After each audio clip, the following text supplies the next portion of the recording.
காதல் சரண்யாவை பல பேருக்கும் தெரிஞ்சிருக்கும். இப்போ அவங்க ஒரு மோட்டிவேட்டராகவும் மாறியிருக்காங்க. பல பெண்களுக்கும் இன்ஸ்பிரேஷனாக மாறியிருக்காங்க. அதுக்கான காரணம் என்ன? அண்ட் இப்போ அவங்க என்ன பண்ணிகிட்ருக்காங்க? அவங்க ஜெயம் ரவி அவர்களுடைய காதல் கதையை பற்றியும் சொல்லியிருக்காங்க. அவங்க வாழ்க்கையில் நடந்த சில கசப்பான சம்பவங்களையும் அவங்க வெளியே சொல்லியிருக்காங்க. ஸோ இதிலிருந்து எப்படி அவங்க மீண்டு வந்தாங்க எல்லாத்தையும் தொடர்ந்து வீடியோவில் பார்க்கலாம். அதுக்கு முன்னாடி இது வரைக்கும் யாரெல்லாம் நம்ம சினிசமூகம் சேனலை சப்ஸ்கிரைப் பண்ணலையோ அவங்க எல்லாரும் மறக்காமல் சப்ஸ்கிரைப் பண்ணிவிடுங்க. பக்கத்தில் இருக்க பெல் ஐக்கனையும் மறக்காமல் ப்ரெஸ் பண்ணிவிடுங்க. காதல் படம் கண்டிப்பாக யாராலையும் மறக்க முடியாத ஒரு படம். எப்போ போட்டாலுமே அந்த படத்தை டிவியில் நம்ம பார்க்கலாம். அந்த அளவுக்கு ரொம்ப நல்ல படம். இந்த படத்தில் சந்தியா அவர்கள் ஹீரோயினாக நடிச்சிருப்பாங்க. ஆனால் அவங்களுக்கு முன்னாடியே சரண்யாவை தான் அந்த படத்தில் நடிக்க வைக்கலாம் அப்படின்ற ஒரு எதிர்பார்ப்போடு இருந்த நிலையில் அவங்களுக்கு அந்த வாய்ப்பு கிடைக்காம போயிடுச்சு. அதை தொடர்ந்து அவங்க பேராண்மை அப்படின்ற படத்தில் ஒரு நல்ல ஒரு மெயின் ரோல், அதாவது ஹீரோயின் அப்படின்னே சொல்லலாம், ஜெயம் ரவி அவர்களுக்கு பேர் பண்ணுற மாதிரியான கேரக்டர் கடைசியில் அவங்க இறக்குற மாதிரியான சீக்வன்ஸ்லாம் இருந்திருக்கும். உண்மையாலே நல்ல ஒரு போல்டான அட்டம்ப்டாக தான் அவங்க அந்த படத்தில் நடிச்சிருப்பாங்க. கிட்டத்தட்ட பல வருடங்களுக்கு அப்புறமா ஒரு 3 வருஷத்துக்கு முன்னாடி ஒரு இன்டர்வியூ ஒன்று கொடுத்துருவாங்க. அந்த டைமில் அவங்க நிறைய இன்டர்வியூஸ்லாம் கொடுத்துருந்தாங்க. கிட்டத்தட்ட 120 கிலோ வெயிட்டில் இருக்கும் போது தான் அந்த இன்டர்வியூஸ்லாம் அவங்க கொடுத்துருக்காங்க. ஸோ அந்த டைமில் அவங்க சொல்லும் போது 19 வயசுலேயே எங்கள் அம்மா என்னை விட்டு போயிட்டாங்க. அப்பா சின்ன வயசில் இல்லை, இருந்தாலும் அம்மா என்னை கஷ்டப்பட்டு வளர்த்தாங்க. எனக்கு 19 வயசு இருக்கும்போது அவங்க இன்னொரு மேரேஜ் பண்ணிட்டு போயிட்டாங்க. அவங்க இந்த மேரேஜ் பண்ணதில் எந்த தப்பும் இல்லை. ஆனால் அவங்க இந்த மேரேஜ் பண்ணுறதுக்கு முன்னாடி வரைக்கும் நானும் எங்கள் அம்மாவும் ரோட்டில் நடந்து போனால் அந்த அளவுக்கு ரொம்ப கீழ்த்தரமான வார்த்தைகள், ஒரு ஃப்ரெண்ட்ஸ் இல்லை, ரிலேட்டிவ்ஸ் இல்லை, பக்கத்தில் யாரும் பேச மாட்டாங்க, எங்களை ஒரு கெஸ்ட்டாக கூட கூப்பிட மாட்டாங்க, எதுவுமே இல்லாமல் ஒரு வாழ்க்கையை தான் வாழ்ந்துட்டு இருந்தேன் அப்படின்னு அவங்க சொல்லியிருப்பாங்க. ஆனால் அப்படியே கட் பண்ணால் இப்போ ரீசெண்டாக கொடுத்த இன்டர்வியூஸில் பார்க்குறதுக்கும் சமீபத்தில் அவங்களுடைய இன்ஸ்டா ரீல்ஸை பார்க்குறதுக்கும் ரொம்பவே சந்தோஷமாக இருக்குது. அவங்க முகம் ரொம்பவே பொலிவாக மாறிடுச்சு. அவங்களுடைய வாயிலிருந்து நிறைய அற்புதமான வார்த்தைகள் தான் வந்துட்டுருக்கு. அவங்கள பார்க்குறதுக்காகவே நிறைய பேர் அவங்கள ஃபாலோ பண்ணுறாங்கன்னே சொல்லலாம். யாரெல்லாம் பார்க்க பிடிக்கலை, நிறைய பேர் ஓரம் கட்டினாங்களோ, இப்போது எல்லாருமே இவங்க தேடி வர அளவுக்கு சொந்தமாக இவங்க தொழிலும் பண்ணிட்டு இருக்காங்க. ஆக்ட்ரஸ் டு ஆன்டெம்ப்ரனராக மாறியிருக்காங்க. உண்மையாலே இது ஒரு மிகப்பெரிய விஷயந்தான்.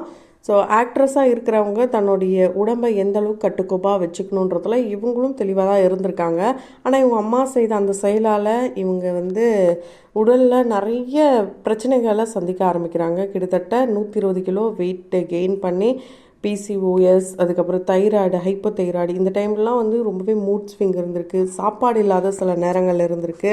ஹாஸ்டலில் இவங்க போய் தங்கினாலும் ஆனால் அந்த 3 வேளை சாப்பாடு கிடைக்குன்ற ஒரே காரணத்துக்காக தான் 5000 ரூபாய் கொடுத்து ஒரு மாதக்கணக்கில் அங்கே இருந்திருக்காங்க. அதுக்கப்புறம் பிஜி மாறாங்க. பிஜிலையும் சாப்பாடு அவங்களே செஞ்சு சாப்பிட்ற நிலை தான். ஆனால் மதியான டைமில் ரொம்ப பசிக்குமா, சில நேரங்களில் காசு இருக்காது, பசிக்கும், என்ன பண்ணுறதுன்னு தெரியாமல் ஒரு நாள் அங்கேருந்து சிவன் கோயிலில் அன்னதானம் போடுறத பார்த்து டெய்லி போக ஆரம்பிச்சிருக்காங்க. அந்த வகையில் 3ஆவது நாள் யாசகம் கேட்குறவர் இவங்களுக்கு இடம் பிடிச்சி கொடுத்ததாக கூட ஒரு இன்டர்வியூவில் அவங்க சொல்லியிருக்காங்க. அந்த அளவுக்கு ரொம்பவே வறுமையான சூழலில் இருந்தவங்க இப்போ பல பேருக்கும் சாப்பாடு போடுற நிலைமைக்கு இவங்க வந்திருக்காங்க. ஸ்டூடியோ வச்சு ரன் பண்ணுறாங்க. புஷ்பகரா அப்படின்ற ஒரு டிவினிட்டி ஷாப் வச்சு ரன் பண்ணுறாங்க. இவங்களுடைய ப்ராடக்ட் ஒவ்வொன்றும் அந்த அளவுக்கு ரொம்ப பியூட்டிஃபுல்லாக இருக்குன்ட்டு அவங்களே ஓன் மாடலாக ஆகி அதை பற்றி நல்லா எக்ஸ்பிளைன் பண்ணுறாங்க. இவங்க மொட்டையெல்லாம் கூட அடிச்சிருந்தாங்க. இவங்களுடைய வாழ்க்கையை மாற்றினது யார் அப்படின்னு பார்த்திங்கன்னா முருகன் தாங்க. அதாவது முருகர் பக்தராக இருக்கிறவங்க கண்டிப்பாக வாழ்க்கையில் எவ்வளோ கஷ்டங்கள் வந்தாலும் அதை தாங்கிட்டு அடுத்த கட்டத்துக்கு போயிடுவாங்கன்ட்டு நாம் நிறைய வீடியோஸ் பார்க்க முடியுது, நிறைய பேர் சொல்லி கேட்க முடியுது, நிறைய பேர் ஸ்டேட்டஸாக போடுறாங்க. இந்த நிலையில் திருத்தணி முருகனே துணை அப்படின்ட்டு அவங்களுடைய ஒவ்வொரு வீடியோலையும் அவங்க சொல்கிற அந்த ஒரு வார்த்தை இப்போ நிறைய பேர் இவங்கள பார்த்து சொல்கிறாங்க.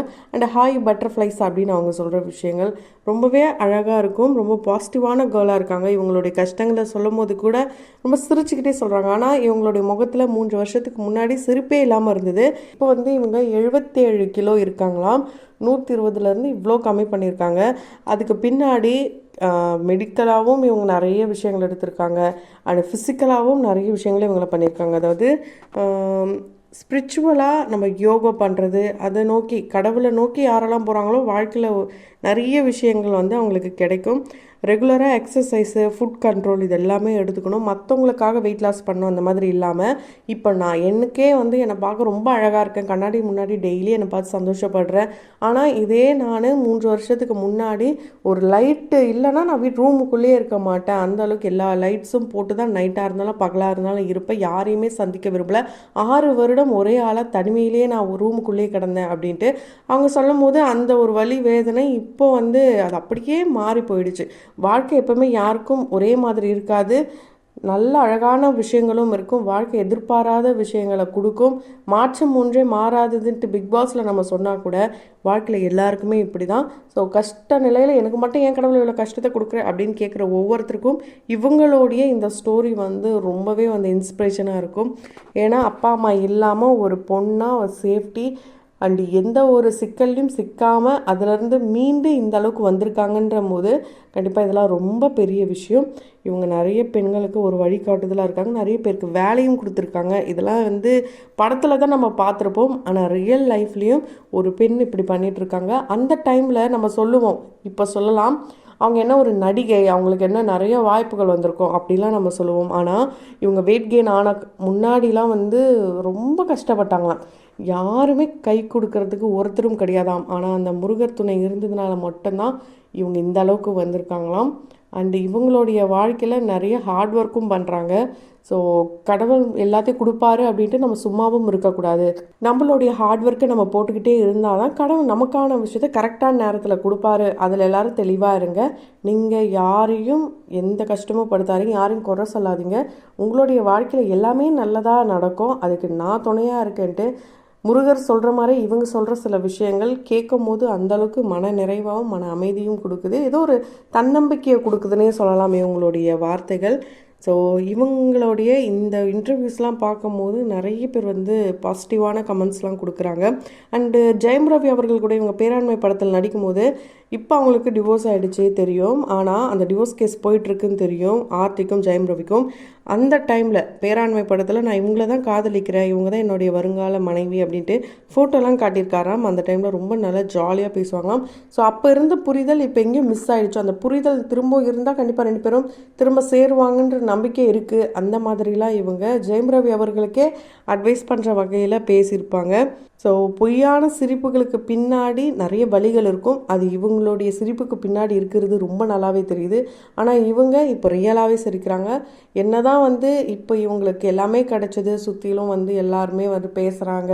ஒரு காலகட்டத்திலலாம் வந்து ஃபோனு யாராவது பண்ணுவாங்களா அப்படின்னு இருந்தாங்களாம். ஆனால் இப்போது எப்பப்பா அந்த ஃபோனை கொஞ்சம் நம்ம ஃப்ரீ கொடுப்போம் அப்படின்ற மாதிரி அந்தளவுக்கு ஃபோன் கால்ஸ் வந்துக்கிட்டே இருக்குமாம். ஸோ அந்த மாதிரி ஒரு லைஃப் ஸ்டைல் தான் இவங்க வாழ்கிறாங்க.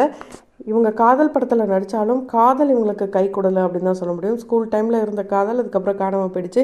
அவநம்பிக்கை எல்லார் மேலேயும், யாரையும் நம்பணும் அப்படின்ற ஒரு எண்ணமே இல்லாத சூழலில் காதல் அப்படின்ற ஒரு விஷயத்துக்குள்ளே போகாமல் இவங்க மீண்டு வந்திருக்காங்க. ஸோ இப்போ இவங்க வந்து ஒரு அழகான வாழ்க்கைக்காக காத்துட்ருக்காங்க. காதல், கல்யாணம், குழந்தை இது போல் ஒரு அற்புதமான வாழ்க்கைக்காக இவங்க காத்துட்ருக்காங்க. கண்டிப்பாக படவாய்ப்பு இதெல்லாம் செகண்டரி, இப்போது இதுதான் முக்கியம் அப்படின்ட்டு இவங்க ரொம்பவே ஈகராக வெயிட் பண்ணுறாங்க. அந்த ஒரு வாழ்க்கை இவங்களுக்கு கிடைக்கும்ட்டு ரொம்ப தன்னம்பிக்கையோடு சொல்லியிருக்காங்க. ஸோ இவங்க நினச்ச மாதிரி இவங்களுக்கு ஒரு அழகான வாழ்க்கை அமையணும். யாரெல்லாம் வந்து ரொம்ப டவுனாக இருக்கீங்களோ இவங்களோட இன்டர்வியூஸ் பார்த்திங்கன்னா கண்டிப்பாக ரொம்ப நல்லாவும் சூப்பராக ஒரு பாசிட்டிவ் மைண்ட் அந்த இடத்துல ஒரு க்ரியேட் ஆகும். கண்டிப்பாக இந்த வீடியோ யாராவது ஒருத்தருக்காச்சும் ரொம்ப ஒரு யூஸ்ஃபுல்லாக இருந்திருக்கும் நம்புகிறேன். தொடர்ந்து வீடியோஸ் பாருங்கள். அதுக்கு முன்னாடி இது வரைக்கும் யாரெல்லாம் நம்ம சனி சமூகம் சேனலை சப்ஸ்கிரைப் பண்ணலையோ அவங்க எல்லோரும் மறக்காமல் சப்ஸ்கிரைப் பண்ணிவிட்டு பக்கத்தில் இருக்க பெல் ஐக்கனையும் மறக்காமல் ப்ரெஸ் பண்ணிவிடுங்க.